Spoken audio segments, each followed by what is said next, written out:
وما قلى وللآخرة خير لك من الأولى ولسوف يعطيك ربك فترضى ألم يجدك يتيما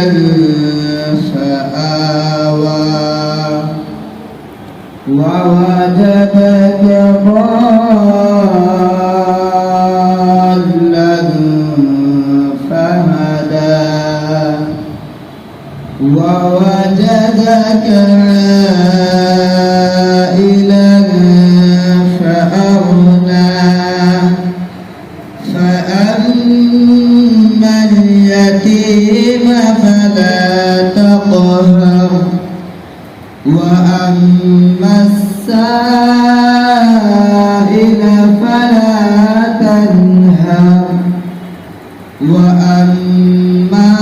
بنعمة ربك فحدث